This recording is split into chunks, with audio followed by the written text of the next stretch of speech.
So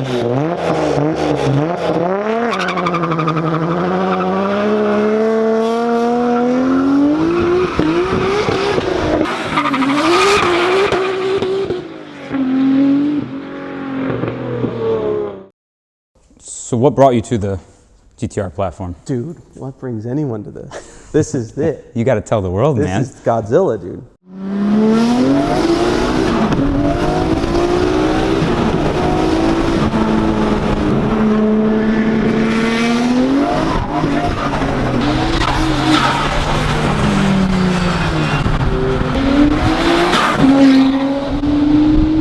Holy fuck!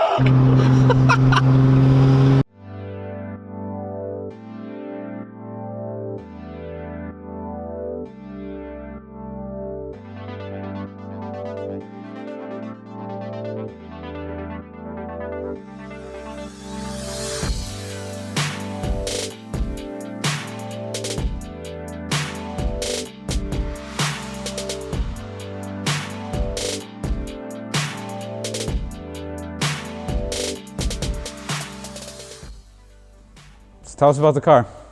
This is a 1993 R32 GTR V-Spec. What do you know about V-Specs? I don't know anything about V-Specs. So they weren't, it's Victory spec. It has Brembos, it has BBSs, it has a finned diff cooler, I think V-Spec 2, I haven't confirmed. It has a more aggressive Atessa system, which is all-wheel drive system, like the lockup and stuff. That's basically a V-Spec, it's just a rarer R32. So RB26 is mostly the same? RB26s are all the same. Yep. All the way up to the 34. They got rid of the igniter. That's like, and they changed the turbos. But engine-wise, they're all pretty much the same. This has an R33 engine. What was the reason being for that? My R33 engine had lower miles, had some work done to it. This thing was completely stock when I bought it. I went to Japan, bought it, drove it to the port, picked it up from the port. So I got lucky being able to do that. A lot of people just go to an importer and do that. You know, just buy it. But I got to drive mine in Japan, check it out, do all that stuff. But I did the 33 engine because I had it and it had work done to it. I've owned now 4 or 5 R32s, not GTRs. This is my 3rd GTR. They're just rad. And like the way that I formulate like purchasing cars, I think at like my age, and you probably know this, like as you get older, you realize like, you start asking like, what do I want out of a car, obviously. And you have like a formula in your head. And like my formula when I was younger was a little different. And I remember being like, this is my formula. Like it almost is like subconscious because you're like, you start to look at a car and find that it's missing an aspect of your formula and you just disregard it. Yep. This car can support the power that it's making.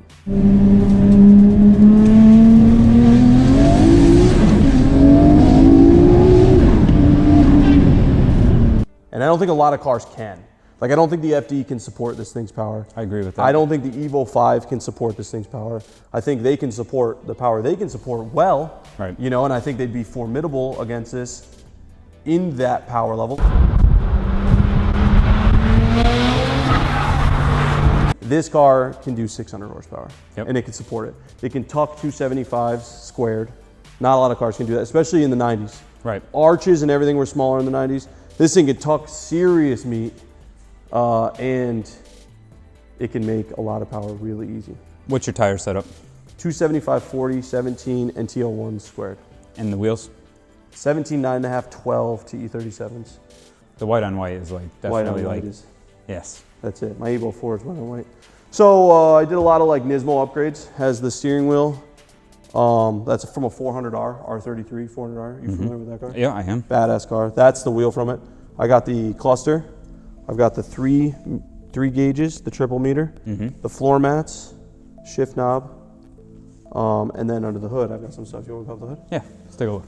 Pop the hood. So this was a very thought out setup here, and there's reasons why I did it. So this is your first time. I made sure we didn't pop the hood because I wanted this to be the first time you saw it. What is your first impression of this thing? The fab work is clean. Yeah. I always appreciate a clean engine bay. Everybody knows that. These are hard to get clean. A lot of the stuff that I've deleted and stuff takes a lot of work. Like my turbos drain to the top of the radiator instead of wrapping around and going into the thermostat housing. Just like little things like that help with cooling. This is a big engine in a small engine bay, crammed and, you know. Well, I like how you got your battery set up here, tucked away. You have your catch can over here. Yep. A lot of symmetry, as much as it's not symmetrical. Yeah, like, it's like balanced. weight. Yeah. Oil filter relocation is nice and clean, like right there. Yep. So we got an oil cooler. We have like a 25 row on this. That's what, it's thermostatic. So when it gets to a temperature, it starts flowing through. We did the coolant overflow and battery tray in one. I don't like relocating batteries. I don't like running wires to places they don't right need to be there run. with you. But it is a lot of weight in the front of the car. So I think this battery weighs like 12 pounds. Yep. It's like compared to like 48 or something, which is the stock one. It takes up this whole area, the stock one. So there's an R33 engine with the mods being, it has HKS 264 cams. Yep. It has Tomei manifolds, which are cast stock-ish. They're like pretty much ported manifolds. That's all they are. Are the cams literally drop-in and Valtrain stock? Dropping, yep. So no And this car revs springs or at anything? 8,200 RPMs in doing so. It's a 2.6 liter six-cylinder, so I guess small. I mean, it's kind of small. Small It's a displacement. small. R35 coil kit. So those are R35 coils. There's no more igniter. Yep. And then it has HKS GTSS Turbos.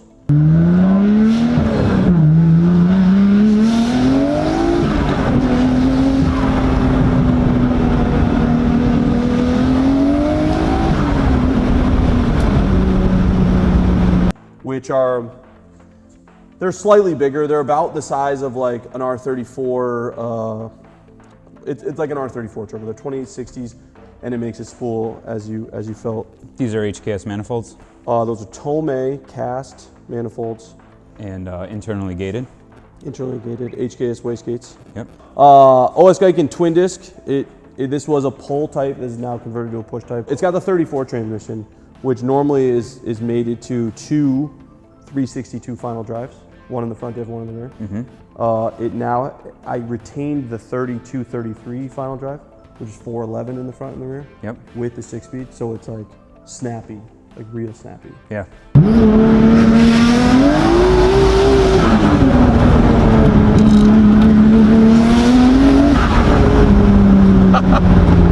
I think this thing's super responsive. The gearing feels really well matched, and it's like not too busy either. So we did a gearing calculator at 82 or 8,300 RPM in 6. It'll be doing 200.4 miles an hour. Perfect. Yeah, kind of like made him set the rev limiter a little higher in case. We might go to NASA. In case you just need that extra 4 Well, we might go to MPH. NASA and I want to hit 200 miles an hour. I don't want to hit 199. I'd be super upset if I went 199. How much boost pressure? It's running 23.5 pounds. Okay. And engine management? Haltech.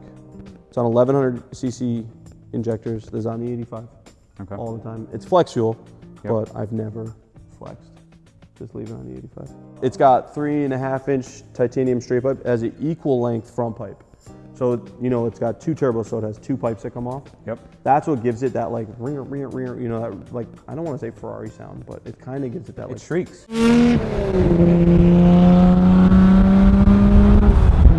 Quick sound, It has that inline 6 shriek to it up top. Right. I mean, that with the extra timing that you're able to run, you can really hear that. Sounds very good.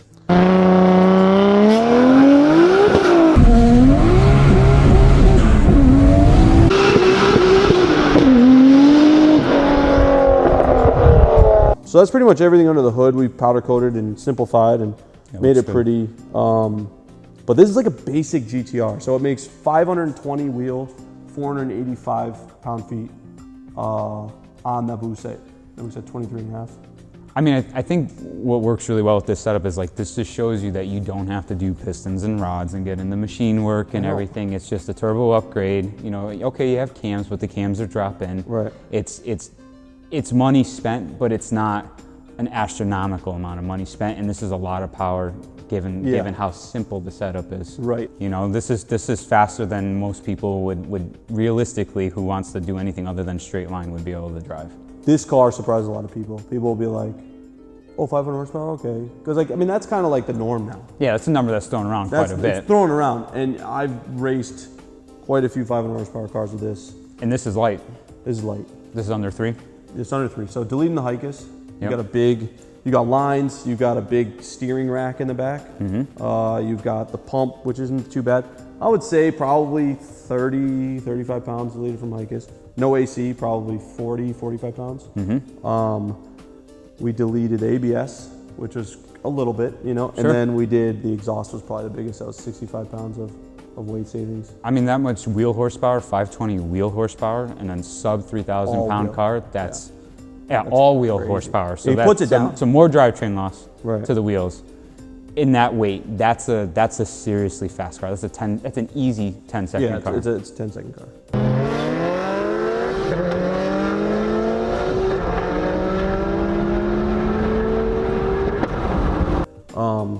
The brakes did a little bit. I think we lost 7 pounds a corner doing the bigger Sure. brakes. And that's unsprung weight too. Yeah, coilovers did a little bit. But then we added a little bit of weight in the R34 transmission, little things like that, but it's like nothing compared. Yep. So this thing, it's a monster. It feels it too. Not a lot of cars can do what this does, and that's what I meant when I said it can support it. Like Yeah. if you get in a car that's faster than this, Well, especially a car from the 90s, like with this much Right. power, like typically they get crazy and out of hand pretty quick, and this is but even pretty newer composed stuff, you look at like Hellcats or whatever, they need that power to feel fast because they weigh so much. because of how much they weigh. Yep. Stuff like that, but like this thing, it's just next level. It's awesome. Next So level. it's a great example of a quality This build. is what a GTR. I don't want to like say it again. Anybody, if anyone built this is what a GTR should feel like. I agree. This is Godzilla. You I know agree. What I mean? Like, Yep. more power, you're gonna get lag. It's still a 2.6. You go to an RB30, people get crazy. But this thing is just fucking awesome.